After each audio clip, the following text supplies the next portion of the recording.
রক্ষা করার কেউ আছে? এজন্য বিপদে পড়লে আমরা চাইবো কার কাছে? আমাদের যাই দরকার হোক আমরা ফরিয়াদ করব কার কাছে? নাকি মাজারে যেয়ে চাবেন? মাজারে যেয়ে চাবেন? অনেকে তো মাজারে যেয়ে কপাল ঘষে, আছে না নাই? মাজারে যেয়ে সন্তান চায়, আছে? এই এলাকার লোকদের আকীদা খালেস আমি জানি। মাজারে যেয়ে কপাল ঘষে আর সন্তান চায়। আচ্ছা, মাজারে গেলে সন্তান পাওয়া যায়? আচ্ছা, মাজারে না গেলে যদি বাচ্চা না হতো, গরু ছাগলের যে বাচ্চা হয় ওরা কোন মাজারে মানত করে বলেন? কথা কি বুঝতেছেন? এই যে প্রতি বছর গরু ছাগল ভেড়া এগুলো যে বাচ্চা দেয়, এরা কোন মাজারে যে মানত করে? এজন্য চাইতে হবে একজনের কাছে, তিনি কে? আমার প্রিয় পটুয়াখালীবাসী, মাজার জিয়ারত করা সুন্নাহ। আমরা মাজার জিয়ারত করব, আল্লাহ ওয়ালাদের কবরে যাব, আমরা সেখানে যে সালাম দিব, দোয়া করব, নিজের জন্য করব, কবরে শুয়ে থাকা মাইয়েতের জন্য করব, পুরো মুসলিম উম্মার জন্য করব। কিন্তু কবরে যিনি শুয়ে আছে ওই বাবার কাছে সন্তান চাওয়া যাবে? চাকরি চাওয়া যাবে? সফলতা চাওয়া যাবে? সফলতা দেয় কে? এক কথাই রব্বুল আলামিন বলেন, ওয়া ইয়ামসাসকাল্লাহু বিদুররিন ফালা কাশিফা লাহু ইল্লা হু ওয়া ইয়ুরিদকা বিখাইরিন ফালা রাদ্দা লিফাদলি ইউসিবু বিহি মান ইয়াশাউ মিন ইবাদিহি ওয়া হুয়াল গফুরুর রহিম। আল্লাহু আকবার। আল্লাহ বললেন, ওয়া ইয়ামসাসকাল্লাহু বিদুররিন ফালা কাশিফা লাহু ইল্লা হু। আল্লাহ যদি তোমাকে কোনো বিপদ স্পর্শ করায়, আল্লাহ যদি তোমারে কোনো বিপদে ফেলে দেয়, ওই বিপদ থেকে উদ্ধার করার তিনি ছাড়া আর কেউ নাই। জোরে বলেন ঠিক কিনা? তিনি যদি কোনো বিপদে ফেলেন, তিনি ছাড়া বিপদ থেকে উদ্ধার করার কেউ নাই। আর তিনি যদি তোমার প্রতি কোনো অনুগ্রহ করতে চান, ওই অনুগ্রহ ঠেকিয়ে দেওয়ার ক্ষমতাও কারো নাই। আল্লাহ যদি আপনার সফলতা দিতে চায়, পৃথিবীর কোন শক্তি ওই সফলতাকে থামাতে পারে? এজন্য আল্লাহ বললেন, খবরদার, চিন্তার আকীদা খালিস করে নাও। ওয়া ইয়ামসাসকাল্লাহু বিদুররিন ফালা কাশিফা লাহু ইল্লা হু। আল্লাহ বিপদে ফেললে বিপদ থেকে উদ্ধার করার কেউ থাকে না। আর আল্লাহ যদি তোমার প্রতি দয়া দেখাতে চান, অনুগ্রহ করতে চান, ওই অনুগ্রহকে প্রতিরোধ করার মতো ক্ষমতা কারো নাই। তিনি তার বান্দাদের মধ্য থেকে যাকে ইচ্ছা তাকে দেন, যত ইচ্ছা তত দেন। তিনি ক্ষমাশীল, তিনি মেহেরবান। সুবহানাল্লাহ। তিনি ক্ষমাশীল, তিনি মেহেরবান। তাহলে এই আয়াত থেকে আমরা বুঝতে পারলাম, আমরা যদি বিপদে পড়ি আমাদেরকে কেউ বাঁচাতে পারে না। আমার বাবা আমারে বাঁচাতে পারে, আমার মা আমাকে বাঁচাতে পারে, আমার বন্ধু আমারে বাঁচাতে পারে, আমার দলের কর্মী আমাকে বাঁচাতে পারে, আমার পীর সাহেব আমারে বাঁচাতে পারে।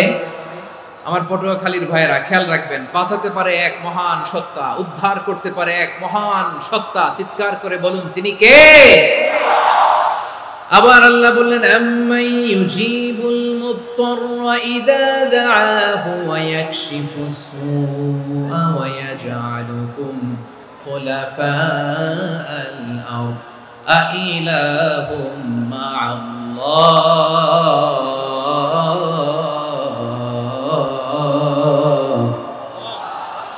ক্বালিলাম মা তাযাক্কারুন। রব্বুল আলামিন বলেন, বিপদে পড়ে কাতর কণ্ঠে চিন্তাগ্রস্ত হয়ে যখন কেউ ফরিয়াদি হয়ে আল্লাহর ডাকে হাত তোলে, তখন এই ব্যক্তির ডাকে সাড়া দেয় কে? বিপন্ন অবস্থায় আপনি যখন কেঁদে কেঁদে হাত তুলে আপনার দুঃখের কথা জানান, আপনি যখন ডাকেন তারে, তখন আপনার ডাকে সাড়া দেয় কে? আল্লাহ বলে, আমি সাড়া দেই। তোমাদের বিপদকে মুক্ত করে দেয় কে? ওই আল্লাহর সাথে কোন উপাস্য আছে নাকি? কিন্তু খুব অল্প সংখ্যক লোকই তোমরা উপদেশ গ্রহণ করো। কথাটা কার? তাহলে বিপন্ন মানবতা যখন কাঁদে, মানুষ যখন বিপদে পড়ে নিরুপায় হয়ে ফরিয়াদ করে, তার ডাক শোনার কেউ নাই একজন ছাড়া। চিল্লায় বলেন তো, তিনি কে? এজন্য আমরা ফরিয়াদের হাত কার দিকে তুলব? এবং খেয়াল রাখতে হবে, মাথার সাথে সেট করে নিতে হবে, আল্লাহ ছাড়া আমাকে উদ্ধার করার কেউ নাই। এই পৃথিবীতে কেউ আপন না। প্রিয় ভাইরা, বিপদে পড়লে বোঝা যায় কেউ আপন না। আপন শুধু একজন মহান সত্তা, তিনি কে? বিপদে আপদে কেউ আমাদের বাঁচাতে পারে না, তরাতে পারে না, মুক্তি দিতে পারে না, উদ্ধার করতে পারে না, একমাত্র আমার প্রভু ছাড়া, আল্লাহ ছাড়া। চিল্লায় বলেন ঠিক কিনা? মাথার সাথে এটা সেট করে নিতে হবে যে আমাদের পুরো জীবনটাই পরীক্ষা। The life is a test. পুরো জীবনটাই পরীক্ষা। এই জীবনে বিপদ আসবে, আপদ আসবে, পরীক্ষা আসবে, সবার জীবনে এটা থাকে। এক একজনের পরীক্ষা এক এক রকম। আমার পরীক্ষা একরকম, মাসুদ ভাইয়ের পরীক্ষা একরকম, চৌধুরী সাহেবের পরীক্ষা একরকম, আপনার পরীক্ষা একরকম, ওনার পরীক্ষা আবার আরেক রকম। পুরো পৃথিবীটাই পরীক্ষা ক্ষেত্র, সবাই পরীক্ষা দিচ্ছি, কিন্তু কারো পরীক্ষা প্রশ্নের সাথে কারোটার মিল নাই। সুবহানাল্লাহ পড়বেন না? পুরোটাই পরীক্ষা ক্ষেত্র, সবাই পরীক্ষার্থী, কিন্তু প্রশ্নপত্র একটার সাথে আরেকটা মিলে না। One doesn't match the other. একজনেরটার সাথে আরেকজনেরটা মিলে না। কাউকে আল্লাহ তাআলা ধনী বানিয়ে পরীক্ষা করেন, আবার কাউকে আল্লাহ তাআলা গরিব বানিয়ে পরীক্ষা করেন, কাউকে আল্লাহ অসুস্থ বানিয়ে পরীক্ষা করেন। কেউ দেখবেন যে দুরারোগ্য ব্যাধিতে আক্রান্ত, ডাক্তার বলেছে আর সময় নাই, দুরারোগ্য ব্যাধি, ক্যান্সার, যার নেই কোনো অ্যান্সার, তার জন্য পরীক্ষা হচ্ছে এই রোগ। আরেক লোক দেখবেন তার আবার রোগ বালাই নাই, মাশাআল্লাহ, তাকে আল্লাহ তাআলা আর্থিক দৈন্যতা, দারিদ্রতা দিয়ে পরীক্ষা করছেন। এরকম আছে না নাই? টাকা পয়সা নাই, দিন আনে দিন খায়, যা আছে তাতে চলে না, এটা তার জন্য পরীক্ষা।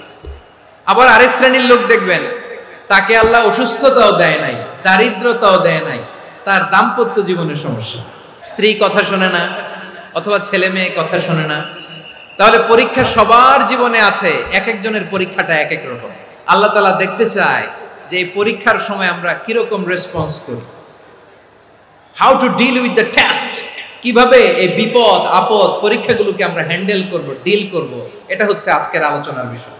আমার প্রিয় ভাইরা, তাহলে পরীক্ষাময় আমাদের জীবন, বিপদ আপদ পরীক্ষা, এটা মানুষের পিছু ছাড়ে না। সবার জীবনে পরীক্ষা আছে, নবীদের জীবনেও পরীক্ষা ছিল। সাহাবারা জিজ্ঞেস করেছেন, ইয়া রাসূলুল্লাহ, আইয়ুন নাসি আশাদ্দু বালাআন ফিদ দুনিয়া, এই দুনিয়ার বুকে কাদের পরীক্ষা সবচেয়ে বেশি? বিশ্বনবী বলেছেন, আল আম্বিয়া। এই পৃথিবীতে সবচেয়ে বেশি পরীক্ষা আল্লাহ তাআলা নিয়ে থাকেন নবীদের। কাদের? নবীদের।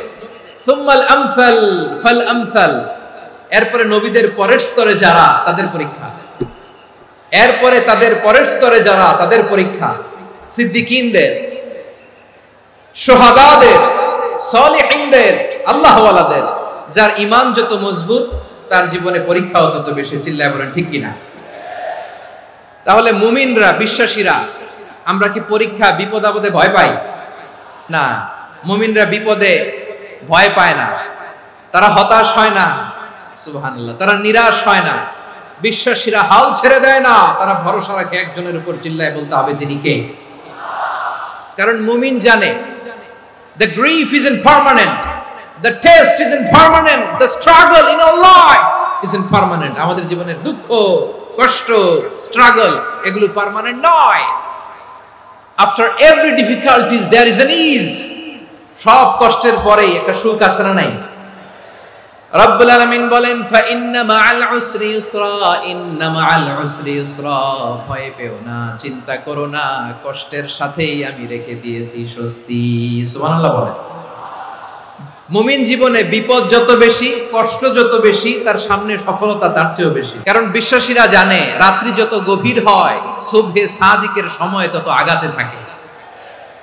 গর্ভবতী নারীর পেটের ব্যথা যত বাড়তে থাকে, ঘরে নতুন মেহমান আগমনের সময় ঘনাতে থাকে। মুমিনদের উপর বিপদ, অত্যাচার, আপদ, পরীক্ষা যত বাড়তে থাকে, কালেমার পতাকা উড্ডয়নের সময় কাছে আসতে থাকে।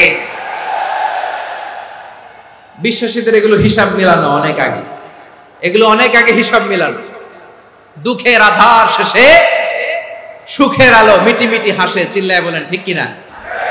দুঃখের আধার শেষে আলোর প্রভাত হাসে, হতাশার কালো মেঘে যায় গো ভেসে, হতাশার কালো মেঘে যায় গো ভেসে।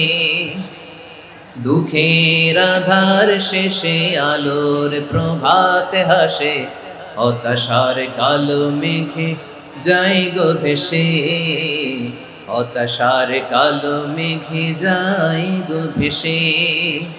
কোরআনের পাতায় পাতায় দেখো ঈমানের পথ ঢাকা ব্যথার কাটায়।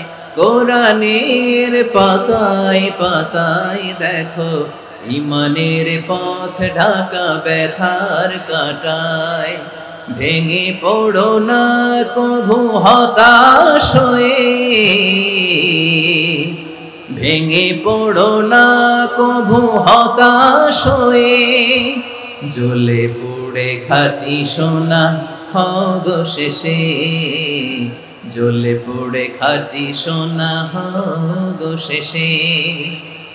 দুঃখের আধার শেষে আলোর প্রভাত হাসে, হতাশার কালো মেঘে যাই গো ভেসে, হতাশার কালো মেঘে যাই গো ভেসে। পরীক্ষা যত বেশি, কষ্ট যত বেশি, সুখের সময় তত কাছাকাছি। চিল্লায় বলতে হবে ঠিক কিনা? এজন্য মুমিন জীবনে পরীক্ষা বেশি, মুমিনদের হতাশা নাই। মুমিনরা নিরাশ হয় না, হতাশ হয় কাফিররা। মুমিনরা কখনো হাল ছেড়ে দেয় না, মুমিনরা ভরসা রাখে একজনের উপর, তিনি কে? তাহলে আমার প্রিয় পটুয়াখালীবাসী, বিপদ থাকবে, পরীক্ষা থাকবে, এই বিপদ থেকে আমাদেরকে উদ্ধার করবেন একজন, তিনি কে? আমরা শুধু আল্লাহর উপরই ভরসা রাখবো, চাইবো একজন সত্তার কাছে। আওয়াজ করে বলুন, তিনি কে? একজন সত্তার কাছে চাইবে। বিশ্বনবী ওনার চাচাতো ভাই আব্দুল্লাহ ইবনে আব্বাস রাদিয়াল্লাহু তাআলা আনহুকে বললেন, ইয়া আব্দুল্লাহ ইবনে আব্বাস, হে আব্দুল্লাহ ইবনে আব্বাস, ইদা সাআলতা ফাসআলিল্লাহ, যখন চাইবে আল্লাহর কাছে যাও। ও আব্দুল্লাহ, যখন চাইবা আল্লাহর কাছে চাও। ওয়া ইদা ইসতাআনতা ফাসতাইন বিল্লাহ, যখন সাহায্য চাইবা আল্লাহর কাছে ফরিয়াদ করো। জেনে রেখো ও আব্দুল্লাহ, ওয়া'লাম আন্নাল উম্মাতা লাউ ইজতামাআত আলা আন ইয়ানফাউকা বিশাইইন লাম ইয়ানফাউকা ইল্লা বিশাইইন ক্বাদ কাতাবাহু আল্লাহু লাক। ও আব্দুল্লাহ, জেনে রেখো, মনে রেখো, গোটা বিশ্বের সবাই মিলে যদি তোমার উপকার করতে চায় ততটুকুই তারা করতে পারবে যতটুকু আল্লাহ তোমার নসিবে সেটা লিখে রেখেছে। ঠিক কিনা বলেন? আর যদি গোটা বিশ্বের সবাই মিলে তোমার বিরুদ্ধে কনস্পাইরেসি করে, ষড়যন্ত্র করে, গোটা বিশ্বের সবাই মিলেও যদি তোমার ক্ষতি করতে চায় ততটুকুই শুধু পারবে যেটা আল্লাহ তোমার জন্য বরাদ্দ রেখেছে। যতটুকু আল্লাহ তাআলা তোমার জন্য বরাদ্দ রেখেছে অতটুকুই ক্ষতি করতে পারবে, আর এক চুল বেশিও করতে পারবে না, কমও করতে পারবে না। চিল্লায় বলেন ঠিক কিনা? এজন্য আমরা চাইবো কার কাছে? সব সময় আমরা আল্লাহর কাছে চাইবো, বিপদে আপদে, সুখে দুঃখে, সচ্ছল অবস্থায় অসচ্ছল অবস্থায়, পরাজয়ের সময় বিজয়ের সময়, সব সময় আমরা ভরসা রাখবো কার উপর? সবাই বলুন। একদল লোক আছে যারা বিপদে পড়লে আল্লাহরে ডাকে, বিপদ আসলে আল্লাহরে ডাকে, বিপদ নাই আল্লাহও নাই। বিপদে পড়লে নামাজ পড়ে, বিপদও নাই নামাজও নাই। বিপদে পড়লে জিকির করে, বিপদ যখন চলে যায় ওদের জিকিরও বন্ধ হয়ে যায়। এরকম আছে না নাই? কিছু লোক দেখবেন পরীক্ষা আসলে নামাজ পড়ে, দেখবেন পরীক্ষার সময় নামাজ পড়ে, পরীক্ষাও নাই নামাজও আছে। এরকম কিছু লোক আছে অসুস্থ হলে আল্লাহরে বড্ড ভালোবাসে, আল্লাহরে খুব ডাকে। অসুস্থ হইলে অসুস্থতাও নাই, আল্লাহ স্মরণও নাই। দেখবেন কিছু লোক নির্বাচন আসলে খুব আল্লাহ আল্লাহ হয়ে যায়, তখন দেখবেন মাথার মধ্যে হেজাব লাগায়, পাঞ্জাবি লাগায়, আল্লাহ আল্লাহ হয়ে যায়। নির্বাচনও নাই, এরপরে আল্লাহর কথাও নাই। আছে না নাই? না, এরকম হওয়া যাবে না। সব সময় আমরা আল্লাহরে ডাকবো, বিপদে আপদে সব সময় ভরসা রাখবো আমরা একজনের উপর। আওয়াজ করে বলেন, তিনি কে? এ কথায় আল্লাহ তাআলা আমাদের চোখে আঙ্গুল দিয়ে জানিয়ে দিলেন, ফাইদা রাকিবু ফিল ফুলকি দা'আউল্লাহা মুখলিসিনা লাহুদ্দিন ফালাম্মা নাজ্জাহুম ইলাল বাররি ইযা হুম ইউশরিকুন। আল্লাহ বলে একদল লোক আছে, তারা যখন নৌযানে চড়ে, জলযানে চড়ে, সাগরের মধ্যে যখন জাহাজে চড়ে, লঞ্চে চড়ে, তারা যখন তুফানের সম্মুখীন হয় তখন তারা আল্লাহরে বড্ড বেশি ডাকে। একান্ত ভাবে ডাকে, বিশুদ্ধ চিত্তে ডাকে। আবার তুফান থেকে তাদেরকে সেফ জোনে নিয়ে, নিরাপদ জোনে নিয়ে যখন বন্দরে আমি আল্লাহ তাদেরকে ভিড়িয়ে দেই, ওই লোকগুলো আবার আমি আল্লাহর সাথে শিরিক করে।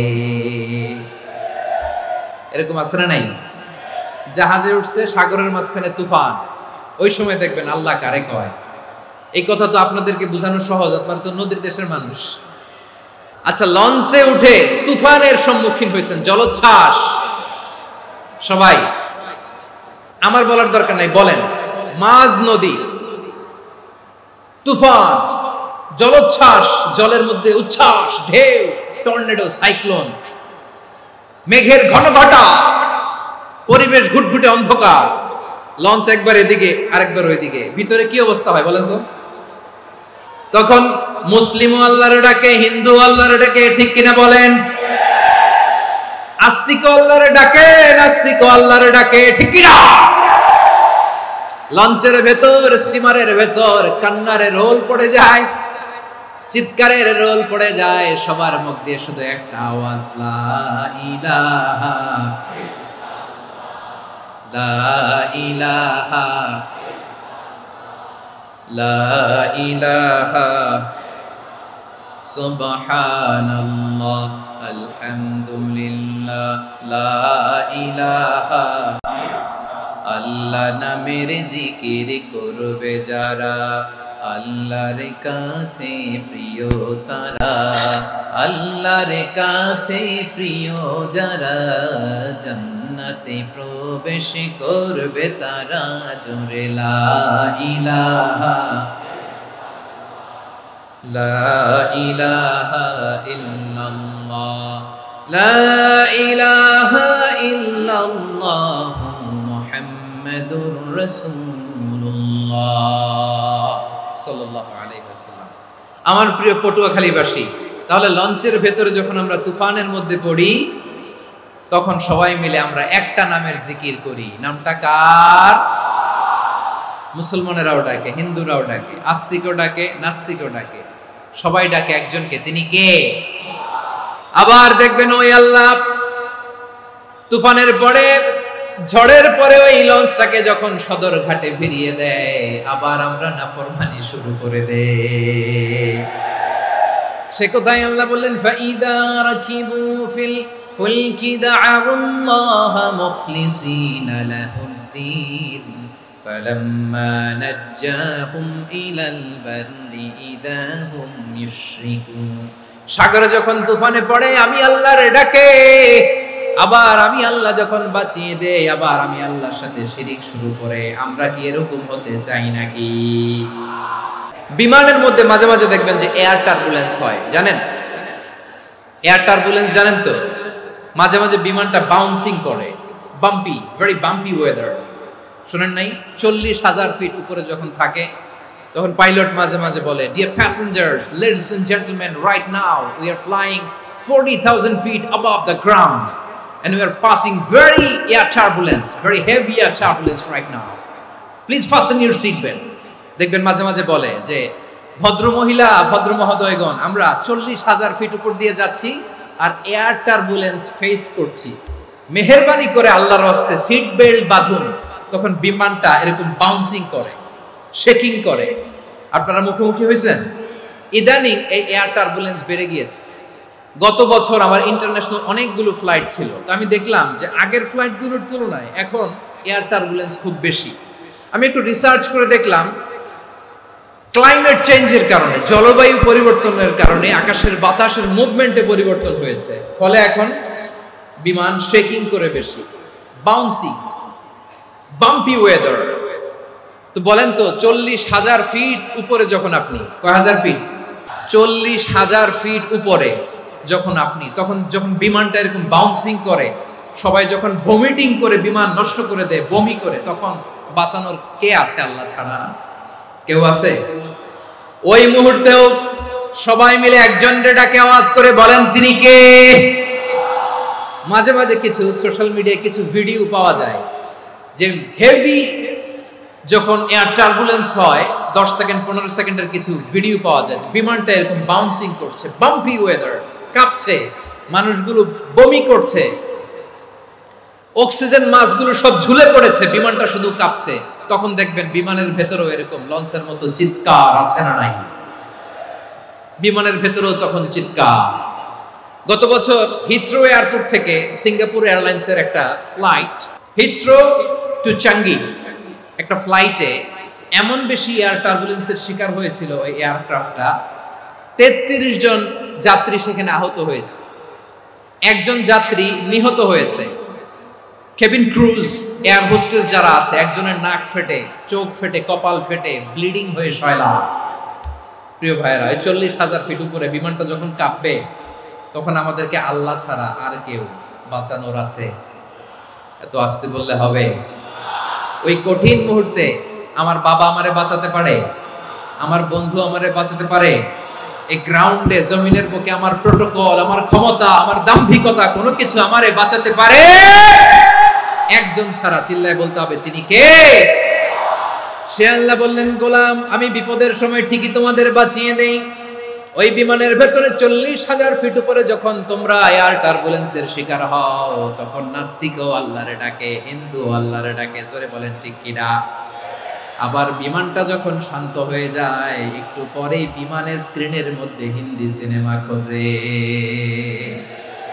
বিমানের স্ক্রিনে কিন্তু বিশাল ওখানে আফলাম ফিল্মের একেবারে বোঝাই করা। বিমানটা শান্ত হলে আবার হিন্দি সিনেমা দেখা শুরু করে। একটু আগে ডাকছিল কারে?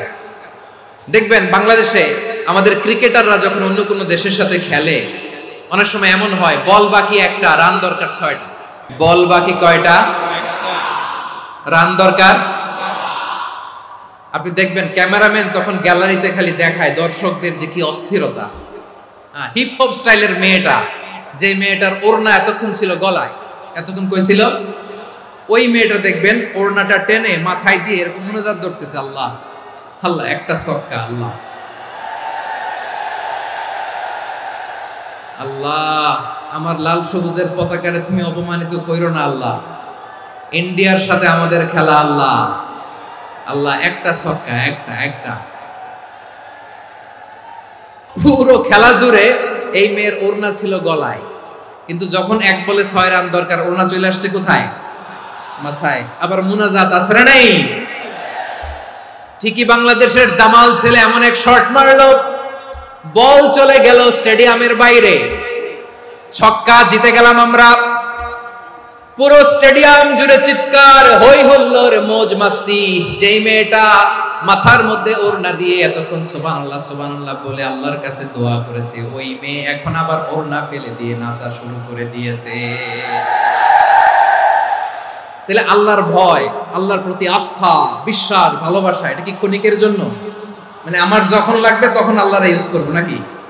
হ্যাঁ, বিপদে আপদে, সুখের সময় দুঃখের সময়, সচ্ছল অসচ্ছল অবস্থায় বিশ্বাসীরা ভরসা রাখে একজনের উপর। চিৎকার করে বলে পটুয়াখালী, তিনি কে?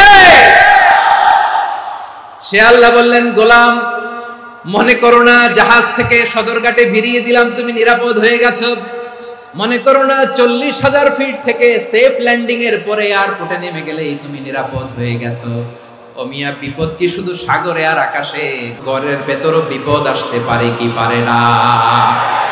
এজন্য সূরা মুলক আল্লাহ বললেন, আমিনতুম মান ফিস সামাই আন ইয়াখসিফা বিকুমুল আরদা ফাইদা হিয়া তামুর। আল্লাহ বললেন, তোমরা কি ভেবেছো তোমরা নিরাপদ? আমি চাইলে ল্যান্ডস্লাইডস, ভূমি ধস দিয়ে 1 লক্ষ 1 মুহূর্তে নিয়ে যেতে পারি। এক সুনামি দিয়ে থাপ্পড় মেরে 3 লক্ষ সাগরের ভেতরে ঢুকায় দিতে পারি। 1 সেকেন্ডও লাগে না আমার। আম আমিনতুম মান ফিস সামাই আন ইউরসিলা আলাইকুম হাসিবা ফাসাতা'লামুনা কাইফা নাযীর। আল্লাহ চাইলে আকাশ থেকে পাথর বৃষ্টি নাজিল করতে পারেন কি পারেন না? এই মুহূর্তে এখানে ভূমিকম্প দিতে পারেন কি পারেন না? আচ্ছা, ভূমিকম্প যখন হয় আমাদের কারো হুঁশ থাকে? আপনি মনে করছেন আমরা সাধারণ মানুষ, আমরা দৌড় দেই, আর প্রেসিডেন্ট প্রধানমন্ত্রী ওনারা বুঝি খাটে শুয়ে থাকে? ভূমিকম্প, আর্থকোয়েক যদি হয়, বাঁচার জন্য আমরা কি করি? হয় খাটের তলায়, ডাইনিং টেবিলের নিচে, উপরে শক্ত কিছু আছে এটার নিচে, অথবা ঘর থুইয়া দাও দৌড়। তো প্রধানমন্ত্রী উনি কি করে? প্রেসিডেন্ট উনি কি করে? হ্যাঁ, উনি খাটের মধ্যে যে শুয়ে থাকে নাকি? উনিও দৌড়, সাধারণ মানুষও দৌড়, প্রধানমন্ত্রীও দৌড়, বাড়িওয়ালাও দৌড়, ভাড়াটিয়াও দৌড়, সবাই দৌড়। নাকি ভাড়াটিয়ারা বাড়ি থুইয়া দৌড়, বাড়িওয়ালারা আর বেরোয় না? এরকম না। তাহলে যে কোনো মুহূর্তে ভূমিকম্প দিয়ে নাস্তানাবুদ করতে পারে কে? আমার প্রিয় ভাইয়েরা, আমরা নিরাপদ নই, আমরা তার দয়ায় বেঁচে আছি। কার দয়ায়? এজন্য আল্লাহ বললেন, গোলাম, যে কোনো মুহূর্তে বিপদ দিয়ে তোমাদেরকে নাস্তানাবুদ করতে পারি। বিশ্বাসী বলে যদি নিজেকে দাবি করো, সব সময় ডাকতে হবে একজন সত্তাকে। বলেন তিনি কে? আপদ থেকে, পরীক্ষা থেকে, ক্যালামিটি থেকে আমাদেরকে কেউ বাঁচাতে পারে না একজন সত্তা ছাড়া। আবারও বলেন তো তিনি কে? এবার আমরা দেখি বিষ্ণু ইসা ইসলামের জীবনে বিপদ আপদ ছিল কিনা।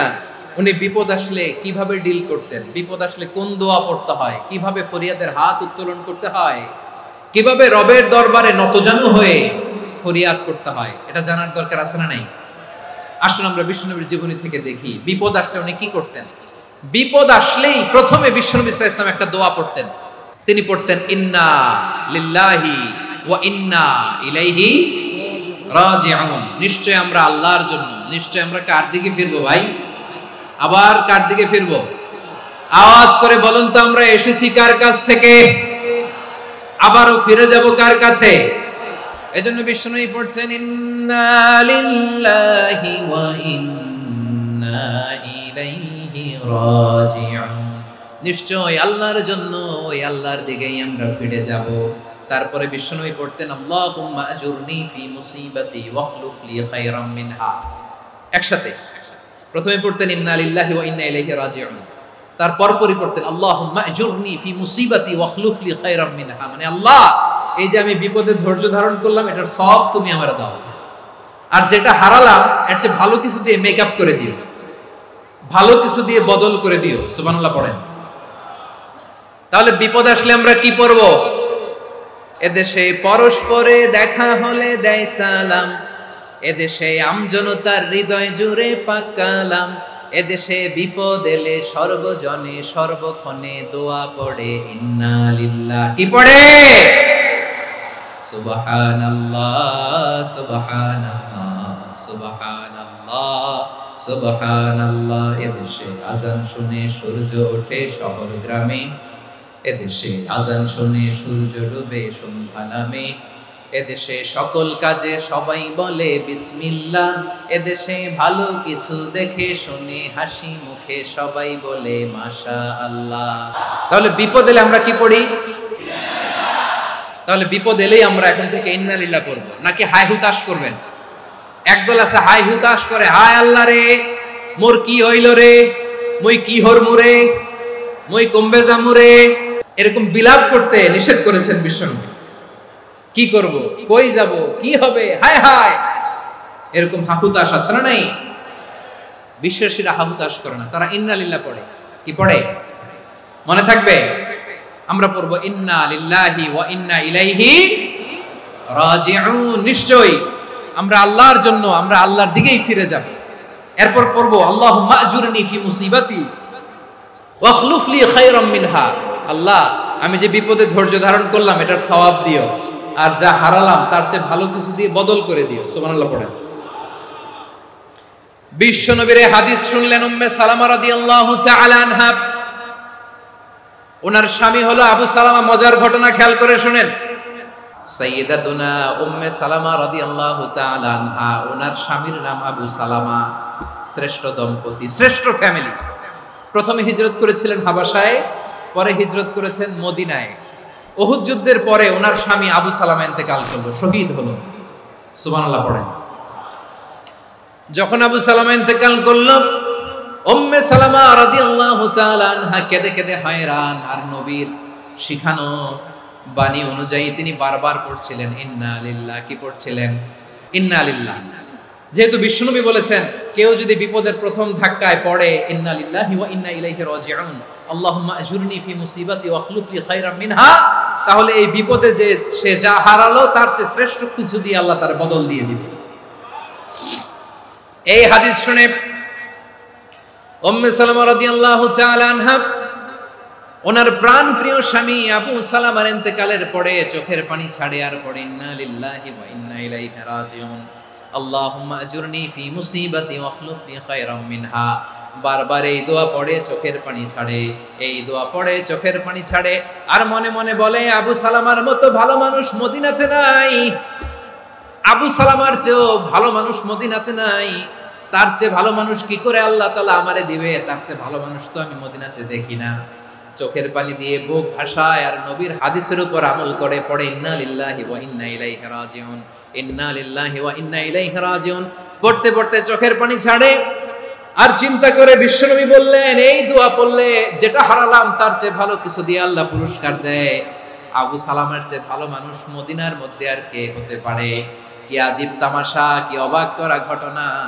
কিছুদিন পরে দেখা গেল সাইয়্যিদুল মুরসালিন রাহমাতাল লিল আলামিন স্বয়ং বিশ্ব নবী উম্মে সালামাকে বিয়ের প্রস্তাব পাঠিয়েছে। স্বয়ং বিশ্ব নবী উম্মে সালামা রাদিয়াল্লাহু তাআলা আনহাকে বিয়ের প্রস্তাব পাঠিয়েছেন। উনি রাজি হয়ে গেলেন, বিয়ে হয়ে গেল, উনি হয়ে গেলেন উম্মুল মুমিনিন, আমাদের মা, পুরো মুসলিম উম্মার মা। চিৎকার করে বলেন আল্লাহু আকবার। তাহলে আমার প্রাণপ্রিয় ভাইরা, বিপদে পড়লে আমরা পড়বো ইন্না লিল্লাহি ওয়া ইন্না ইলাইহি রাজিউন আল্লাহুম্মা আজুরনি ফি মুসিবাতি ওয়াখলুফ লি খায়রাম মিনহা। যারা যারা বিপদ আসলে এই দোয়াটা পড়বেন এখন থেকে আওয়াজ করে ইনশাআল্লাহ বলেন। যা হারাইছেন তার চেয়ে শ্রেষ্ঠ জিনিস দিয়ে বদলা দিবে কে? তাহলে বিপদে পড়লেই প্রথমে আমরা এটা পড়ব, শুনে শুনে মুখস্থ করবেন। আমার মায়েরা, আমার বোনেরা, আপনাদের জন্য 3টি মাঠের অ্যারেঞ্জমেন্ট করা হয়েছে, আমি জানি। আপনারাও এই দোয়াগুলো পড়বেন, আপনার স্বামীকে শেখাবেন, সন্তানকে শেখাবেন, আপনার পুরো পরিবারটাকে জান্নাতের টুকরো বানিয়ে দিবে কে? তাহলে বিপদ আসলে প্রথমে কি পড়তে হবে এটা জেনে গেলাম। এরপরে বিপদ আসলে নিজেকে কি করে আল্লাহর কাছে সঁপে দিতে হয় এটাও জানার দরকার আছে না নাই? বিপদে প্রথমে ইন্না লিল্লাহ করলাম, ধৈর্য ধারণ করলাম, বিপদ থেকে উদ্ধারের সর্বোচ্চ চেষ্টা করলাম। আমার কাজ যখন শেষ তখন আমি আমার এই বিষয়টা আল্লাহর কাছে সঁপে দিব। কার কাছে? বিপদে বললে কেমন করে নিজেকে আল্লাহর কাছে সঁপে দিতে হয় আসুন সাইয়েদনা ইব্রাহিম আলাইহিস সালামের জীবনী থেকে জানি। আল্লাহর খলিল ইব্রাহিম আলাইহিস সালাম আমাদের মতো সমাজ ব্যবস্থা পায় নাই।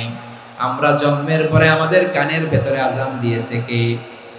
একামত দিয়েছে কে? আমাদের বাপ দাদারা আমাদের কানে আজান দিয়েছে কি? দেয় নাই। আমাদের জন্মের পরেই তো আজান, একামত, বাড়ির পাশে মসজিদ, প্রতিদিন আজান, জুমার খুতবা, প্রতি মাসে মাসে তাফসিরুল কোরআন মাহফিল, মসজিদ, মিনারা, অভাব নাই। ঠিক কিনা বলে? আপনি যেই সুন্দর ইসলামিক এনভায়রনমেন্ট পেয়েছেন, আমাদের ইব্রাহিম খলিল উনিও কি এরকম পেয়েছিলেন? হ্যাঁ, উনি জন্মের পর পরে ওনার কানে আজান দিয়েছে কেউ? আমার প্রিয় ভাইরা, আগা গোড়া একটা শিরকি পরিবেশ উনি জন্মগ্রহণ করেছেন। উনি ছাড়া ওই তল্লাটে একজনও আল্লাহর উপর বিশ্বাসী নাই। কল্পনা করতে পারেন? গোটা তল্লাটে, গোটা দেশে বিশ্বাসী মুমিন, আল্লাহর উপর বিশ্বাস স্থাপনকারী কয়জন? সবাই বলেন কয়জন? বাকি সব মুশরিক। বাকি সব মুশরিক নিজের সাথে নিজে শক্ত বোঝাপড়া করে, অ্যানালজি করে, সেলফ কনভারসেশন করে উনি মহা সত্যের সন্ধান পেয়েছে। উনি আকাশের তারা দেখে ভাবে মনে হয় এটাই আমার খোদা, পরে দেখে তারা নাই, মনে মনে বলে না তাইলে এটা না। আবার চাঁদ দেখে বলে চাঁদটা বড় মায়া লাগে, মনে হয় এটাই আমার রব, পরে দেখে চাঁদও নাই, কয় না এটা না। এরপরে দ্বীপ প্রহরের জলজলে সূর্যটা খাঁ খাঁ করে গোটা পৃথিবীটারে রৌদ্র দিয়ে তাতিয়ে রাখে। তিনি ভাবলেন মনে হয় এটাই আমার রব, কারণ এটাই তো সবচেয়ে বড়। কিন্তু বিকেল বেলা ওই সূর্যটাও যখন চলে যায়, সাইয়েদনা ইব্রাহিম বলে না এটাও তো নাই, আমার খোদা যদি আমারে ছেড়ে চলে যায়, বিপদে পড়লে আমারে উদ্ধার করবে কে? এভাবে নিজের সাথে অ্যানালজি, সেলফ কনভারসেশন করতে করতে করতে তিনি মহা সত্যের সন্ধান পেয়েছেন। সুবহানাল্লাহ পড়েন। সব শেষে তিনি ডিসিশন নিয়ে ঘোষণা দিলেন, ইন্নী ওয়াজ্জাহাতু ওয়াজহিয়া লিল্লাযী ফাতারাস সামাওয়াতি ওয়াল আরদা হানিফান ওয়া মা আনা মিনাল মুশরিকিন। নিশ্চয় আমি এমন সত্তার দিকে মনোনিবেশ করলাম, মুখাপেক্ষী হলাম, যিনি আকাশ বানিয়েছেন, জমিন বানিয়েছেন, আমি মুশরিক নই। সুবহানাল্লাহ। পারতেন? আপনি পারতেন? কেউ নাই, লক্ষ লক্ষ মুশরিক, আপনি একা। ওনার মতো এরকম বিচক্ষণতা দিয়ে আল্লাহরে খুঁজে পাইতে পারতেন আপনি? কি নবী ছিল! আল্লাহকে খুঁজে পেয়েছে। যখন আল্লাহর ইবাদত শুরু করলো, এই কথা ছড়ায় পড়লো চারদিকে। নমরুদ সাইয়েদনা ইব্রাহিমকে ডেকে পাঠালেন। নমরুদ বলে, ইব্রাহিম, তুমি নাকি মূর্তির পূজা না করে কোন নতুন রবের ইবাদত করো, কে তোমার রব? সাইয়েদনা ইব্রাহিম বললেন, রব্বি আল্লাযী ইউহয়ী ওয়া ইউমীত, আমি এমন রবের ইবাদত করি যিনি জীবন দেন, যিনি মৃত্যু দেন। নমরুদ বলে, তাই নাকি? তোমার রব জীবন দেয়, মৃত্যু দেয়, আর এটা তো আমি দেই। আমিও তো জীবন দেই, আমিও তো মৃত্যু দেই। সাইয়েদনা ইব্রাহিম বললেন, কেমন করে তুমি জীবন দাও, মৃত্যু দাও, একটু দেখাও তো। নমরুদ জেলখানা থেকে দুজন কয়েদিকে ডেকে আনলো। কয়েদি এনে অর্ডার করলো, একটাকে এখনই শিরোচ্ছেদ, হেড অফ, ডেথ পেনাল্টি, মৃত্যুদণ্ড দেয়া হলো, ফিনকি দিয়ে রক্ত বের হলো। নমরুদ বলে, দেখো, দুজনকে ধরে আনলাম, একজন কয়েদিকে দিলাম ডেথ পেনাল্টি, মৃত্যুদণ্ড, ওরে মৃত্যু দিলাম। আরেকজন যে দাঁড়িয়ে আছে, চাইলে ওরেও আমি মৃত্যুদণ্ড দিতে পারি, কিন্তু না, ওরে আমি দিব না, ওরে আমি বাঁচায়া দিলাম, ছেড়ে দিলাম, মানে জীবন দিলাম। দেখো ইব্রাহিম, তোমার চোখের সামনে একজনরে মৃত্যু দিলাম, আর একজনরে জীবন দিলাম।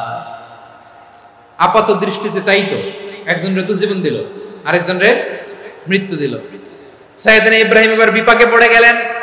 কিন্তু এক একজন নবীকে আল্লাহ এমন উইজডম বিচক্ষণতা দিয়ে এই জমিনে পাঠিয়েছেন, মুহূর্তের মধ্যে আল্লাহর খলিল ইব্রাহিম বললেন, ফাইন্নাল্লাহা ইয়াতি বিশ-শামসি মিনাল মাশরিকি ফাতি বিহা মিনাল মাগরিব ফাবুহিতাল্লাযী কাফার। আল্লাহর খলিল ইব্রাহিম বললেন, নমরুদ, বুঝলাম তুমি জীবন দাও, মৃত্যু দাও, দেখলাম, কিন্তু আমার রব, আমার আল্লাহ প্রতিদিন সকালবেলা উষা লগ্নে ওই পূর্ব দিগন্ত থেকে সূর্যটাকে উদিত করেন, সাঁঝের বেলা, বিকেল বেলা, কুথুরি লগ্নে, সন্ধ্যা বেলা ওই দ্বিপ্রহরের জল জলে সূর্যটাকে পশ্চিম দিগন্তে ডুবিয়ে দেন। মানে সকালবেলা পূর্ব দিক থেকে উদিত করা সূর্যটাকে পশ্চিম দিকে বিকেলে তিনি ডুবিয়ে দেন। তুমি যদি পারো ওই সূর্যটাকে পশ্চিম দিক থেকে উদিত করে পূর্ব দিকে ডুবিয়ে দাও। সুবহানাল্লাহ পড়বেন না? দেখেন, ইনস্ট্যান্ট ইন্টেলেক্ট, মুহূর্তে বিচক্ষণতা, উইজডম কাকে বলে? নমরুদ পারবে? নমরুদের বাপ পারবে? ওর দাদা, ওর 14 গোষ্ঠী, গোটা বিশ্বের সব ক্ষমতাধর রাষ্ট্রনায়করা একসাথে হলে পারবে? ফাবুহিতাল্লাযী কাফার পারে নাই, ব্যর্থ হয়েছে। এবার তেলে বেগুনে জ্বলে উঠেছে, রেগে মেগে আগুন বলে, ফালকুহু ফিল জাহিম, ওর সাথে তর্ক নাই, না পেরে এবার এটারে আগুনে ফেলা। বিশাল বিশাল গাছ কেটে লাকড়ি এনে আগুনের কুণ্ডলি বানানো হলো, দাও দাও দাও দাও করে আগুন জ্বলে। আল্লাহর খলিল ইব্রাহিমকে আগুনে নিক্ষেপ করা হবে। আল্লাহর খলিল সাইয়েদনা ইব্রাহিমের হাতের মধ্যে রশি দিয়ে টাইট করে বাঁধা হলো, পায়ের মধ্যেও টাইট করে রশি দিয়ে বাঁধা হলো। আল্লাহর খলিল ইব্রাহিমকে আগুনের কুণ্ডলির মধ্যে ফেলা হবে। ও মিয়া, আপনি যে বিপদের কারণে ভয় পান, হতাশ হন, এটা কোনো বিপদ? ওনার বিপদের সামনে এটা কোনো বিপদই না, এটা কোনো বিপদই না। হাত পা বেঁধে টাইট করে নিক্ষেপ করা হবে, সিম্পলি ফেলা যাবে না, কারণ দাও দাও করে দ্য ব্লেজিং ফায়ার, এমন আগুনের কুণ্ডলি, কাছে যাওয়া যায় না, আগুনের উত্তাপে নিক্ষেপ করা হবে।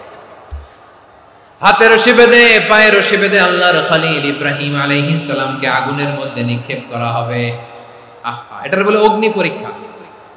উনি অগ্নি পরীক্ষার সম্মুখীন হয়েছিলেন। এজন্য কঠিন পরীক্ষাকে আমরা অগ্নি পরীক্ষার সাথে তুলনা করি, ঠিক কিনা? সাইয়েদনা জিবরাইল এসে বললেন, ও আল্লাহর খলিল, ওরা তো আপনার হাতও বেঁধে ফেললো, পাও বেঁধে ফেললো, নড়াচড়ার সুযোগ নাই, বলেন আমি জিবরিল ফেরেশতা আপনার জন্য কি করতে পারি? আল্লাহর খলিল ইব্রাহিম বলেন, ও জিবরাইল, তোমার কাছে আমার কোনো চাওয়া পাওয়া নাই। সুবহানাল্লাহ বলেন।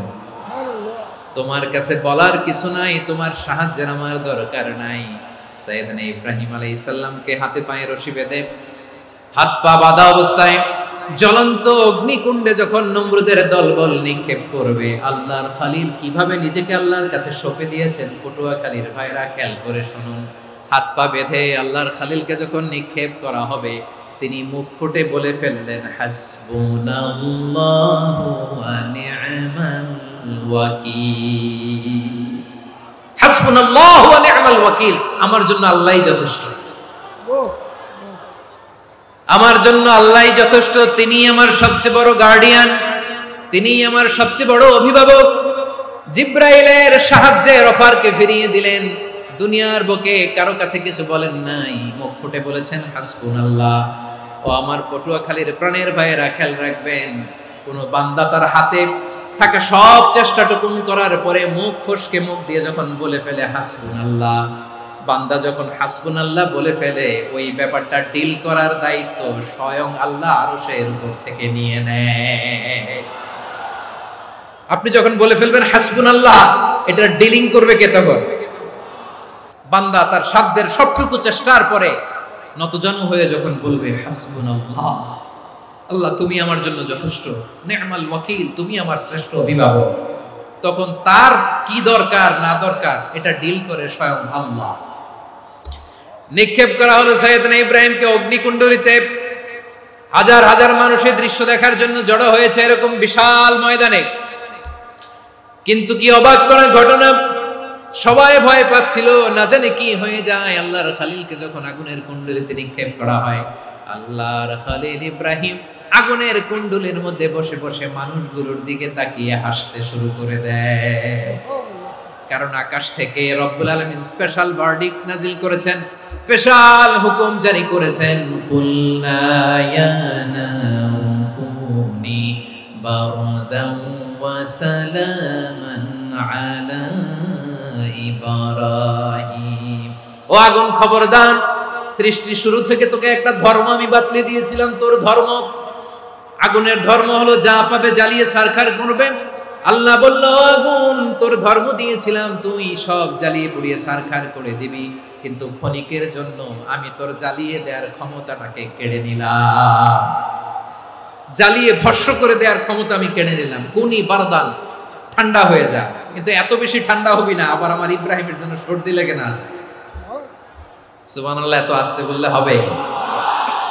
কুনি বারদান, বারদ মানে বরফ, ঠান্ডা, ঠান্ডা হ, কিন্তু এত ঠান্ডা হবি না যাতে আমার ইব্রাহিমের কষ্ট হয়। আগুন বলে, আল্লাহ একবার বললাম ঠান্ডা হ, আবার বলো এত ঠান্ডা হবি না যাতে খলিলের সর্দি না লাগে। কেমন ঠান্ডা হব, কেমন এনভায়রনমেন্ট তৈরি করে দেব বলো?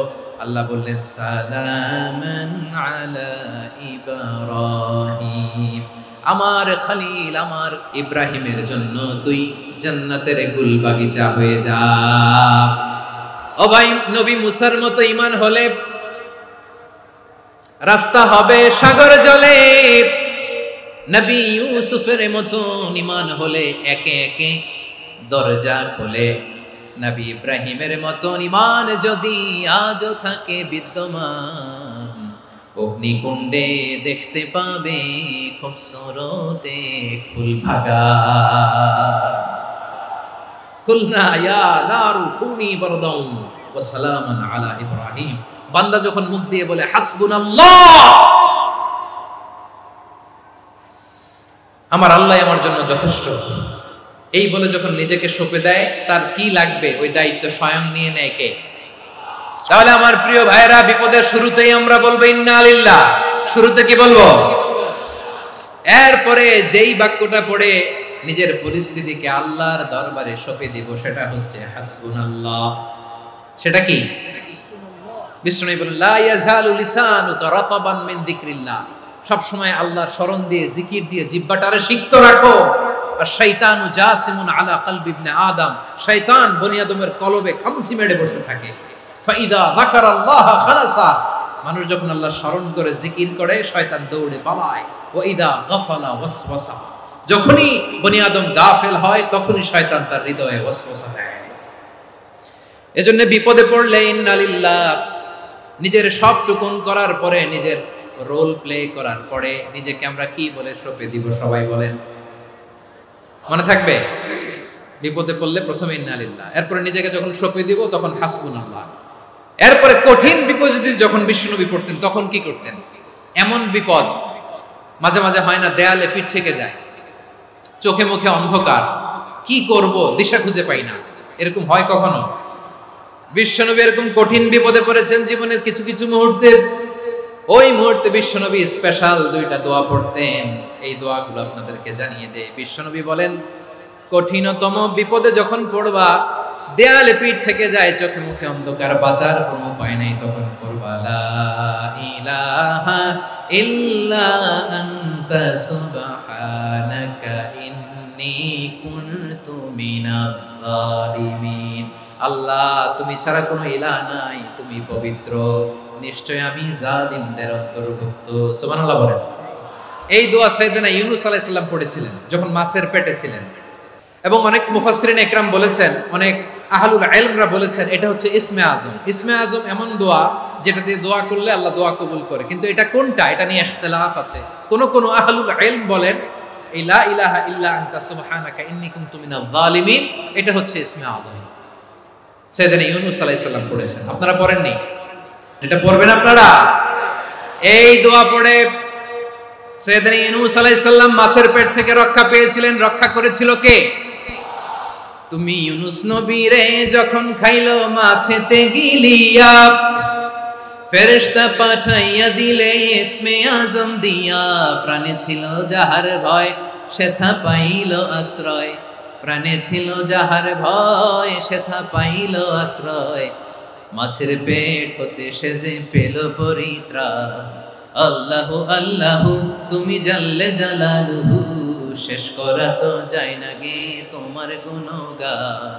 আল্লাহু আল্লাহু লা ইলাহা ইল্লা আনতা সুবহানাকা ইন্নী কুনতু মিনাজ জালিমিন। বিশ্বনবী বললেন, দেয়ালে পিঠ থেকে গেলে, চোখে মুখে অন্ধকার, বাঁচার কোনো উপায় নাই, তখন এই দোয়াটা পড়তে হবে। এই দোয়া পড়ে আল্লাহর কাছে ফরিয়াদ করলে বিপদ মুক্ত করবেন কে? কেন এই দোয়াটা আল্লাহর কাছে বড্ড প্রিয় জানেন আমার ভাইরা? কারণ এই দোয়ার মধ্যে তিনটা জিনিস আছে। এক নম্বরে হচ্ছে তাওহীদ, দুই নম্বরে তাসবিহ, তিন নম্বরে তাকরীর। আই রিপিট, আবারও বলছি, এক নম্বরে তাওহীদ, দুই নম্বরে তাসবিহ, তিন নম্বরে তাকরীর। এই দোয়াটা আল্লাহর কাছে এত পছন্দনীয় কারণ এই দোয়ার প্রথম অংশে আছে তাওহীদ, আল্লাহর একত্ববাদের ঘোষণা। লা ইলাহা ইল্লা আনতা, ও আল্লাহ আপনি ছাড়া কোনো ইলাহ নাই, উপাস্য নাই। এই কথা বললে আল্লাহ বড় খুশি হয়ে যায়। সুবহানাল্লাহ পড়েন। এই দোয়ার দ্বিতীয় অংশে আছে তাসবিহ, মানে আল্লাহর প্রশংসা, প্রশংসা সূচক বাণী।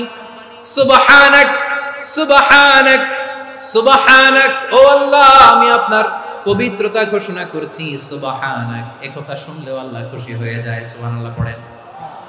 এই দোয়ার তৃতীয় অংশে আছে তাকরীর। তাকরীর মানে পাপের স্বীকৃতি। তাকরীর মানে কি? তাকরীর মানে পাপের স্বীকৃতি। এই দোয়ার তৃতীয় অংশে আছে ইন্নী কুনতু মিনাজ জালিমিন, ও আল্লাহ আমি জালিমদের অন্তর্ভুক্ত। আল্লাহ আল্লাহ আমি জালেম, আল্লাহ আমি ভুল করেছি, অন্যায় করেছি, আল্লাহ আমি জালেমদের অন্তর্ভুক্ত। এই পাপের স্বীকৃতি, অ্যাকনোলেজমেন্ট আল্লাহ বড্ড পছন্দ করে।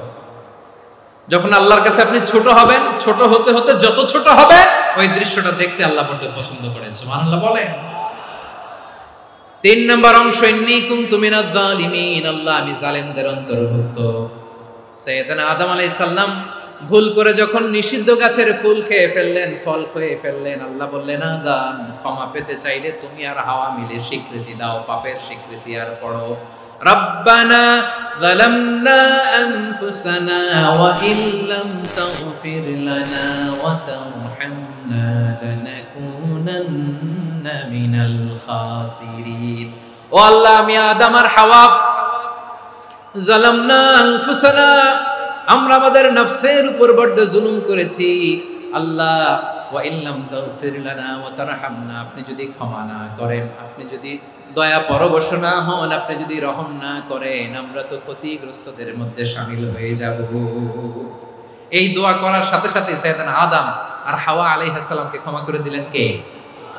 তাহলে এই দোয়ার তিন নম্বর অংশ তাকরীর, এটা আল্লাহ বড্ড পছন্দ করে। আমার কলিজার টুকরা ভাইয়েরা, গুনাহ করে শিকার যেতে হবে, এটা আল্লাহ ভালোবাসেন।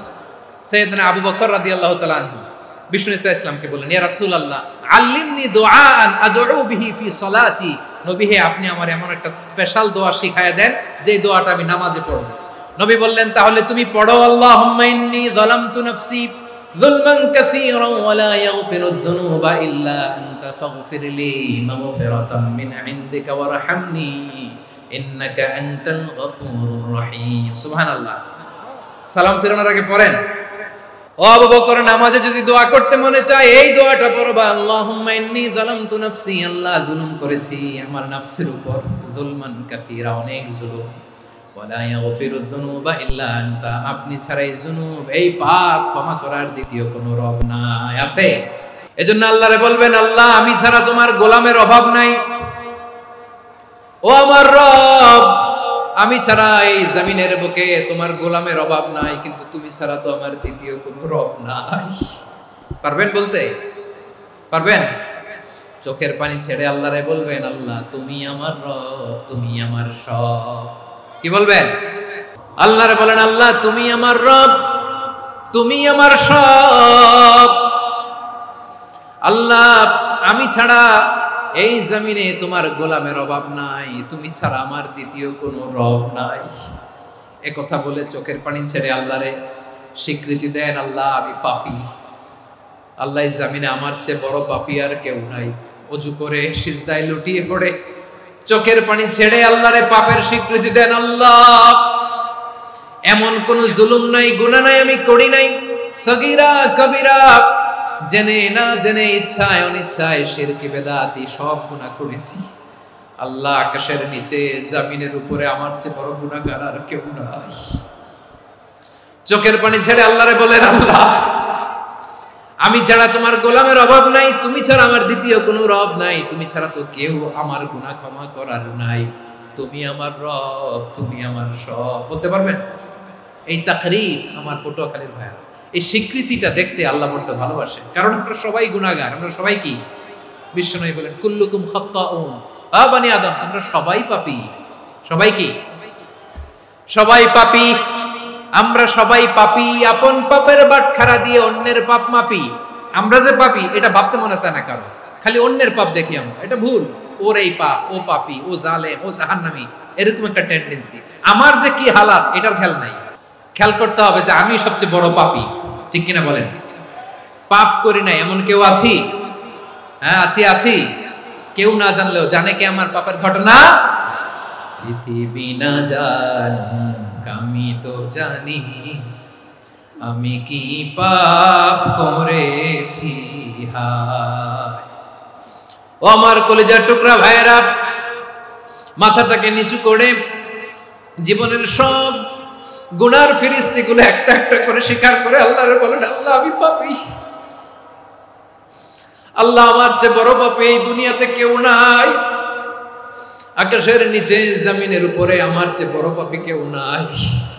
একটা একটা করে আল্লাহ স্বীকার করি আমি পাপী, সব পাপের স্বীকৃতি দিলাম। পৃথিবী না জানুক আমি তো জানি, আমি কি পাপ করেছি হায়। আমার পাপের করলে বিচার, বাঁচার আমার নাই উপায়। দয়াময় তুমি মাফ করো আমায়, মাফ করো আমায়। আল্লাহ তাআলা যদি দয়া করে আমাদেরকে মাফ না করে, আমাদের বাঁচার কোনো উপায় নাই। আপনি কি ভেবেছেন আপনার নামাজ দিয়ে আপনি জান্নাতে যাবেন?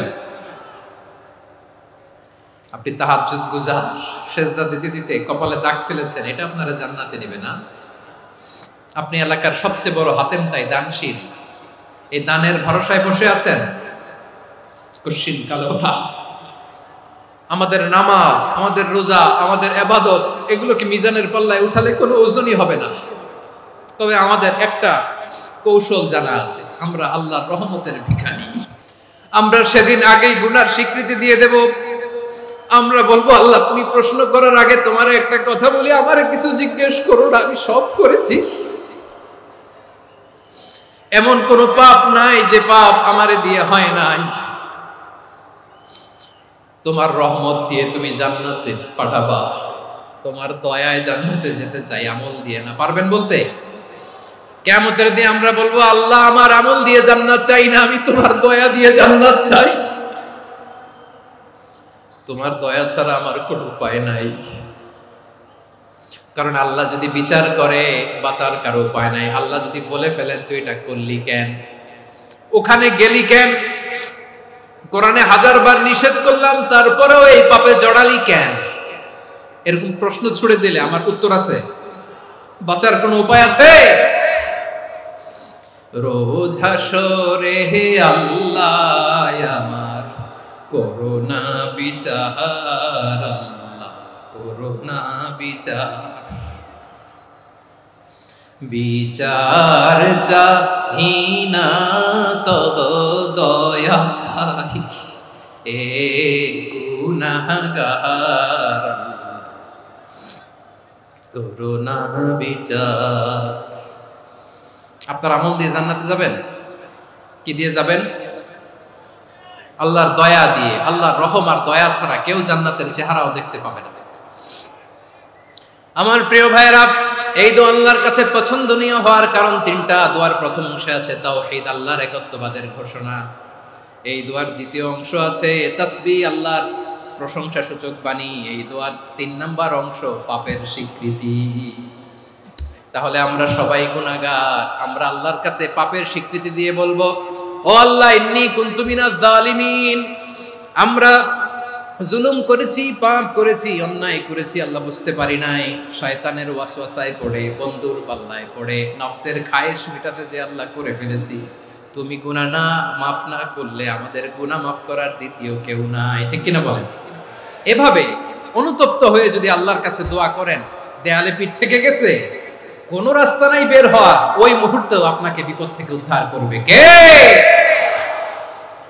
বিশ্বনবী চরম বিপদে পড়লে দুটা দোয়া পড়তেন। প্রথম হলো এটা, লা ইলাহা ইল্লা আনতা সুবহানাকা ইন্নী কুনতু মিনাল জালিমিন। এই দোয়াটা আমরা বেশি বেশি পড়ব প্রিয় ভাইরা। রাজি আছেন? সবাই আওয়াজ করে পড়ুন ইনশাআল্লাহ। আমার প্রিয় ভাইয়েরা, বিপদে পড়লে বিশ্বনবী আরো একটা দোয়া পড়তেন, লা ইলাহা ইল্লাল্লাহুল আযীমুল হালিম, লা ইলাহা ইল্লাল্লাহু রাব্বুল আরশিল আযীম, লা ইলাহা ইল্লাল্লাহু রাব্বুস সামাওয়াতি ওয়াল আরদি ওয়া রাব্বুল আরশিল কারীম। আল্লাহ ছাড়া কোনো উপাস্য নাই, তিনি সুমহান, মহা সহিষ্ণু। আল্লাহ ছাড়া কোনো উপাস্য নাই, তিনি সুমহান, আরশের অধিপতি। আল্লাহ ছাড়া কোনো উপাস্য নাই, তিনি আকাশের মালিক, জমিনের মালিক, তিনি সুবিশাল আরশের অধিপতি। সুবহানাল্লাহ পড়েন। এই দোয়াটা কেউ যদি পড়ে যদি এর ওসিলা করে দোয়া করে, তাকে বিপদ থেকে মুক্তি দেয় কে? মনে থাকবে আপনাদের? তাহলে বিপদের প্রথম ধাক্কায় কি যেন পড়তে হয়? ইন্না লিল্লাহ। তারপরে কি বলে আল্লাহর কাছে নিজেকে সঁপে দিতে হয়? দেয়ালে পিঠ থেকে গেলে লা ইলাহা ইল্লা আনতা সুবহানাকা ইন্নী কুনতু মিনাজ জালিমিন। 2 নাম্বার হচ্ছে লা ইলাহা ইল্লাল্লাহুল আযীমুল হালিম, লা ইলাহা ইল্লাল্লাহু রাব্বুল আরশিল আযীম, লা ইলাহা ইল্লাল্লাহু রাব্বুস সামাওয়াতি ওয়াল আরদি ওয়া রাব্বুল আরশিল কারীম। মনে থাকবে? অনেক সময় এমন হয়, হঠাৎ বিপদের সম্মুখীন হই, আমরা রেডি হয়ে বের হইছি অফিসে, হঠাৎ অ্যাক্সিডেন্টে পড়ে যাই, হঠাৎ পেটের ব্যথায় অজ্ঞান, এরকম হয় না? বিষ্ণু ইসলাম বলেন, আকস্মিক দুর্ঘটনার বিপদ থেকে যদি কেউ বাঁচতে চায়, সকাল সন্ধ্যা যেন প্রত্যেকে এই দোয়াটা পড়ে। সকালে যদি 3 বার পড়ে, সন্ধ্যা পর্যন্ত হঠাৎ বিপদ থেকে সে রক্ষা পাবে। To be protected from sudden calamity, sudden disaster, হঠাৎ বিপদ, হঠাৎ ভয়ঙ্কর কোন আকস্মিক বিপদ থেকে আল্লাহ বাঁচায় দেবে। সকালে পড়লে সন্ধ্যা পর্যন্ত প্রোটেক্টেড, সন্ধ্যাবেলায় যদি 3 বার পড়ে সকাল পর্যন্ত প্রোটেক্টেড। সুবহানাল্লাহ পড়ে। দোয়াটা কি? দোয়াটা হচ্ছে বিসমিল্লাহিল্লাযী লা ইয়াদুররু মা'a ইসমিহি শাইউন ফিল আরদি ওয়ালা ফিস সামাই ওয়া হুয়াস সামিউল আলীম। ছোট না? অনেক ছোট, মুখস্থ করবেন। বিসমিল্লাহিল্লাযী লা ইয়াদুররু মা'a ইসমিহি শাইউন ফিল আরদি ওয়ালা ফিস সামা। ওই আল্লাহর নাম নিচ্ছি, যে আল্লাহর নামের বরকতে আকাশ জমিনের কোনো কিছু কারো কোনো ক্ষতি সাধন করতে পারে না। তিনি সর্বশ্রোতা, সর্বজ্ঞ। সুবহানাল্লাহ পড়েন। পড়বেন এই দোয়াটা, বিসমিল্লাহিল্লাযী লা ইয়াদুররু মা'a ইসমিহি শাইউন ফিল আরদি ওয়ালা ফিস সামাই ওয়া হুয়াস সামিউল আলীম। ফজরের পরে 3 বার, মাগরিবের পরে 3 বার যদি কেউ পড়ে, প্রোটেক্টেড, যে কোনো হঠাৎ বিপদ থেকে প্রোটেক্ট করেন কে? ওই আল্লাহর নাম নিচ্ছি, যে আল্লাহর নামের ওসিলায় আকাশ জমিনের কোনো কিছু কোনো ক্ষতি করতে পারে না। সুবহানাল্লাহ পড়েন। আচ্ছা, এবার আমাদের জীবনে দুশ্চিন্তা আছে না নাই বলেন? Tension, hyper tension, anxiety, depression, সবার জীবনে টেনশন আছে না নাই? এই দুশ্চিন্তা, পেরেশানি, মারাত্মক পেরেশানি থেকে মুক্তি পাওয়ার জন্য বিষ্ণু ইসলাম দুটো দোয়া পড়তেন। কয়টা? অনেকগুলো পড়তেন। স্পেশাল দুটো দোয়া আজকে আপনাদের শিখায় যাব, শুনবেন। পেরেশানিতে পড়লে, টেনশনে পড়লে এই দোয়াটা, প্রিয় ভাইরা, বিষ্ণু ইসলাম যখন খুব বিপদে পড়তেন, দুশ্চিন্তা ওনাকে ঘিরে ধরতো, উনি পড়তেন ইয়া হাইয়ু ইয়া কাইয়ুম বিরহমাতিকা আস্তাগীথ। ইয়া হাইয়ু ইয়া কাইয়ুম, হে শাশ্বত অবিনশ্বর, হে চিরঞ্জীব, বিরহমাতিকা আস্তাগীথ, তোমার রহমতের উসিলায় তোমার কাছে ফরিয়াদ করি। এটা পড়তেন। আবার আরেক বর্ণনায় এসেছে ইয়া হাইয়ু ইয়া কাইয়ুম বিরহমাতিকা আস্তাগীথ আসলিহ লি শা'নি কুল্লাহু ওয়ালা তাকিলনি ইলা নাফসি তারফাতা আইন। আসলিহ লি শা'নি কুল্লাহ, আল্লাহ আমার সবকিছু আপনি সেটেল করে দেন। আমাদের সব ঝামেলা সেটেল করে দিতে পারে কে? তাহলে পড়বেন ইয়া হাইয়ু, হে চিরঞ্জীব। হাইয়ু মানে চিরঞ্জীব, যিনি চিরকাল বেঁচে থাকবেন, মরবেন না। আল্লাহ মরবেন? তার কোনো লয় আছে? ক্ষয় আছে? সূরা রহমানে আল্লাহ বললেন কুল্লু মান আলাইহা ফানি ওয়া ইয়াবকা ওয়াজহু রাব্বিকা যুল জালালি ওয়াল ইকরাম ফাবিআইয়ি আলাই রাব্বিকুমা তুকাযিবান। জমিনে যা আছে সব ফান, ভ্যানিশ হয়ে যাবে, নিশ্চিহ্ন হয়ে যাবে, শেষ হয়ে যাবে, সব বিলুপ্ত হয়ে যাবে, একজন ছাড়া। জোরে বলেন তিনি কে? এই দোয়াটা কেন পছন্দ আল্লাহর কাছে? কারণ এখানে আল্লাহর দুইটা সুন্দর নাম আছে, গুণবাচক নাম, আল হাই, আল কাইয়ুম, এই দুটো নাম আছে এখানে। আবার এই দুইটা আয়াতুল কুরসির অংশ। আয়াতুল কুরসির শুরুতে এটা আছে না নাই? হ্যাঁ, আছে না নাই? 3 নম্বর কারণ, এটা ইসমে আজম। কোন দোয়াটা ইসমে আজম? যে দোয়া ওসিলায় দোয়া করলে আল্লাহ দোয়া ফেরায় না। অনেকগুলো মত আছে, সবচেয়ে ভ্যালিড মত হচ্ছে এটা, ইয়া হাইয়ু ইয়া কাইয়ুম, এর ওসিলা দিয়ে দোয়া করলে দোয়া কবুল করে কে? 2 নম্বরে বিশ্বনবী মারাত্মক বিপদে পড়লে আরেকটা দোয়া পড়তেন, আল্লাহুম্মা ইন্নী আবদুক। আগে দোয়াটা পড়ি, শুনেন। আল্লাহুম্মা ইন্নী আবদুক ওয়া ইবনু আবদিক ওয়া ইবনু আমাতিক নাসিয়াতি বিয়াদিক মাদিন ফিয়া হুকমুক আদলুন ফিয়া কাদাউক আসআলুকা বিকুল্লি ইসমিন হুয়া লাক সাম্মাইতা বিহি নাফসাক আও আনসালতাহু ফি কিতাবিক আও আল্লামতাহু আহাদাম মিন খালকিক أو استأثرت به في علم الغيب عندك أن تجعل القرآن ربيع قلبي ونور صدري وجلاء حزني وذهاب همي। سبحان الله পড়েন। বিষ্ণু বলতেন আল্লাহুম্মা ইন্নী আবদুক, ও আল্লাহ আমি আপনার গোলাম, ওয়া ইবনু আবদিক, গোলামের ঘরের গোলাম, ওয়া ইবনু আমাতিক, বাদীর ঘরের গোলাম। মানে আল্লাহ আমি আপনার গোলাম, আমার বাবা আব্দুল্লাহ ছিল আপনার গোলাম, আমার মা আমিনা ছিল আপনার বাদী। মানে আমরা গোলাম বংশের, সব গোলাম। নিজেরে এর চেয়ে আর ছোট করে আল্লাহর কাছে উপস্থাপন করা যায় আমার ভাইরা? কথা কি বুঝতেছেন? নিজেকে এর চাইতে ছোট, নগণ্য আর তুচ্ছ করে আল্লাহর সাথে প্রেজেন্ট করা যায়? বিশ্বনবী বললেন ও আল্লাহ আমি আপনার গোলাম, গোলামের ঘরের গোলাম, দাসীর ঘরের গোলাম, নাসিয়াতি বিয়াদিক, আমার মাথার চুলের ছুটি আপনার হাতের মুঠোয়। আপনি ডানে টান দিলে আমি ডানে যেতে বাধ্য, আপনি বাঁয়ে টান দিলে বাঁয়ে যেতে বাধ্য। বিশ্বনবী বললেন আল্লাহ আমার মাথার চুলের ঝুঁটি আপনার হাতের মুঠোয়। আচ্ছা, এইভাবে কাকে ধরা হয়? যে খুব ছোট, ঠিক কি না? নিজেকে কত ছোট করলেন বিশ্বনবী। ও আল্লাহ আমার মাথার চুলের ঝুঁটি আপনার হাতের মুঠোয়, আপনি ডানে টানলে আমি ডানে যাব, বাঁয়ে টানলে বাঁয়ে যাব। আল্লাহ আসআলুকা বিকুল্লি ইসমিন হুয়া লাক নাসিয়াতি বিয়াদিক মাদিন ফিয়া হুকমুক, আপনার নির্দেশ আমার উপর কার্যকর হবেই হবে। আদলুন ফিয়া কাদাউক, আপনার ফয়সালা, যেই ফয়সালাই আপনি আমার জন্য করেন এটাই ইনসাফ। সুবহানাল্লাহ বলেন। আমরা আল্লাহর ফয়সালায় সন্তুষ্ট হতে চাই না। কত কমপ্লেইন, আল্লাহ তুমি এটা দিলা না, ওইটা পাইলাম না, ওইটা হইল না রে, এরকম অভিযোগ, কমপ্লেইন আমাদের আছে না নাই?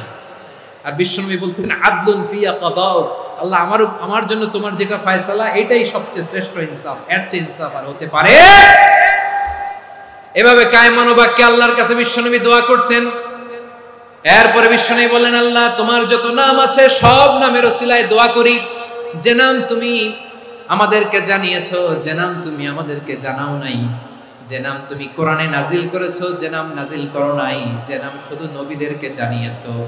আর আল্লাহর এমন কিছু চমৎকার চমৎকার সুন্দর সুন্দর নাম আছে, এই নামগুলো রব্বুল আলামিন কাউকে জানাবে না। সুবহানাল্লাহ বলেন। আমরা তো 99 নাম জানি, 100 নাম জানি আল্লাহ, কিন্তু আল্লাহর এমনও কিছু নাম আছে যেগুলো আল্লাহ বিষ্ণু নবীরও জানায়নি। এগুলো আল্লাহ ইলমুল গায়বে রেখে দিয়েছেন। দোয়ার সময় বলবেন, আল্লাহ তোমার যেই নামগুলো জানি, যেগুলো জানি না, যেগুলো কোরআনে আছে, যেগুলো নাই, যেগুলো নবীরে খাস ভাবে জানাইছো ওগুলোর উসিলায়, যেগুলো কোনোদিন জানাবাও না তোমার ওই নামের উসিলাও তোমার কাছে চাই। আল্লাহ কোরআনকে আমার হৃদয়ের বসন্ত বানাও, আমার বক্ষের জ্যোতি বানাও, আমার চিন্তা দুশ্চিন্তা তুমি দূর করে দাও। বিশ্বনবী বললেন, এই কালিমাগুলো, এই বাক্যগুলো পড়ে যদি কেউ আল্লাহর কাছে ফরিয়াদ করে, তার হৃদয় থেকে দুশ্চিন্তা কাটিয়ে দিবে কে? আচ্ছা, সবশেষে বলি, ঋণের বোঝায় যারা জর্জরিত, বিষ্ণু সাল্লাল্লাহু চমৎকার একটা দোয়া শিখিয়েছেন। এক সাহাবীর নাম আবু উমামা, নামাজের ওয়াক্ত ছাড়া উনি মসজিদে যেয়ে বসে আছে। বিষ্ণু বললেন, কি রে আবু উমামা, নামাজের তো ওয়াক্ত হয় না, মসজিদে কি? সাহাবী বলে, হুমুমুন লাজিমাতনি ওয়া দুয়ুন, নবী গো, ঋণের বোঝায় এমন টেনশনে আছি, ঘরে থাকতে পারলাম না, মসজিদে চলে আসছে। বিষ্ণু বলেন, আমি কি তোমার এমন একটা দোয়া শিখাবো যেটা পড়লে আল্লাহ তাআলা তোমার ঋণের বোঝা হালকা করে দিবে? আবু উমামা বললেন, ইয়া রাসূলুল্লাহ, অবশ্যই শিখাবেন। বিষ্ণু বললেন, তাহলে তুমি পড়বা, আল্লাহুম্মা ইন্নী আউযু বিকা মিনাল হাম্মি ওয়াল হাযান ওয়া আউযু বিকা মিনাল জুবনি ওয়াল বুখল ওয়া আউযু বিকা মিন গালাবাতিদ দাইনি ওয়া কাহরির রিজাল। ও আল্লাহ, তোমার কাছ থেকে দুশ্চিন্তা থেকে পানাহ চাই, কৃপণতা, ভীরুতা, অলসতা, কার্পণ্যতা, এই সব কিছু থেকে, মানুষের কঠোরতা, আমার উপর মানুষের আধিপত্য এবং ঋণের বোঝা থেকে পানাহ চাই। এই দোয়াটা যখন বিষ্ণুনবী শিখাই দিলেন, আবু উমামা বারবার এই দোয়া করে, আল্লাহুম্মা ইন্নী আউযু বিকা মিনাল হাম্মি ওয়াল হাযান ওয়া আউযু বিকা মিনাল আজজি ওয়াল কাসাল ওয়া আউযু বিকা মিনাল জুবনি ওয়াল বুখল ওয়া আউযু বিকা মিন গালাবাতিদ দাইনি ওয়া কাহরির রিজাল। আবু উমামা বলে, এই দোয়া আমি পড়তে লাগলাম আর পড়তে লাগলাম, কিছুদিন পরে দেখা গেল বিষ্ণুনবীর শেখানো এই দোয়ার বদৌলতে আল্লাহ তাআলা আমার সব ঋণ পরিশোধের ব্যবস্থা করে দিয়েছেন।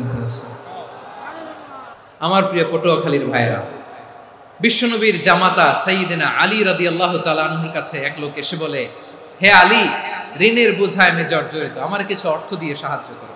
সাইয়্যিদিনা আলী রাদিয়াল্লাহু তাআলা আনহু বললেন, আমি কি তোমারে এমন একটা দোয়া শিখাবো যেটা বিশ্বনবী আমাদের শিখিয়েছেন?